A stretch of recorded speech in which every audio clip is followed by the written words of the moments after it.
WhatsApp guys मु मिथुन मु आपण मानक स्वागत करछि आर्टेक चैनल को। आज वीडियो रे मु आपण मानक कहबी कि आपण माने जदी निजर फोटोर बैकग्राउंड को चेंज करबा को चाहुचंती तो केमिति करि पारिगो वन क्लिक रे निज मोबाइल फोन रे घरे बसी कर आपण माने निजर फोटो रे थिबा बैकग्राउंड को अति सहज रे चेंज करि पारिबे।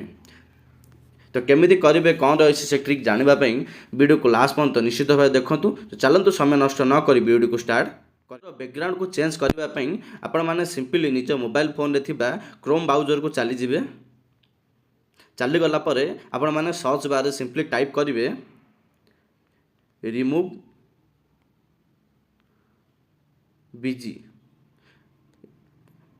बीजी बोली आपण मैंने सिंपली टाइप करिकी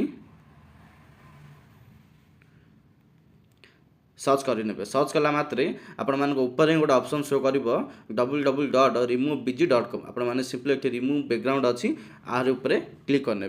आहर ऊपर आपण मैंने जमी क्लिक कर दो किसी समय प्रोसेसिंग नब प्रोसेसिंग नेला परे रिमूव बीजी होम पेज यहीपर खोलिक आपण पाखक पलि आसो।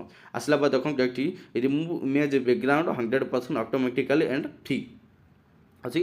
आपण मैंने सिंपली एक आउट ऑप्शन शो कर पाखक अपलोड इमेज आपण माने जे कोन जार फोटोर बैकग्राउंड को चेंज करने को चाहूँगी से फोटो को आपण माने एठी चूज करने को पड़ो। एठी मु फोटोटी को सिलेक्ट कर नेली देखंतु सिलेक्ट डाउन ऊपर क्लिक कर नेली। डाउन ऊपर क्लिक कला पर आपण को आउ किछि भी करबा को पड़बनी। आपण सिंपली किछि समय वेट करि नेबे। वेट कला मात्रे आपण मानक ऑटोमेटिकली से फोटोर बैकग्राउंड टे रिमूव होई कि ऑटोमेटिकली फोटोटी आसीज।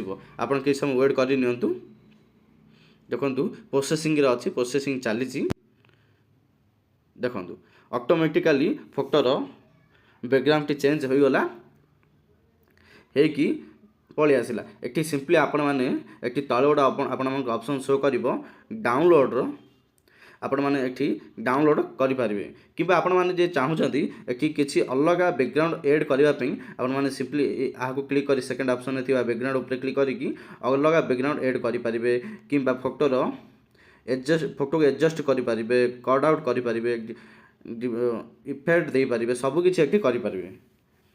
देखंतु मु एठी डाउनलोड ऑप्शन ऊपर क्लिक करिकी फोटो को एठी डाउनलोड कर देली। फास्ट ऑप्शन फ्री अच्छी तो फ्री ऑप्शन ऊपर क्लिक करदेली कला मात्रे ऑटोमेटिकली डाउनलोड हो गला एवं ओपन हो गला। देखो यही फोटोर बैकग्राउंड ऑटोमेटिकली चेंज हो गला।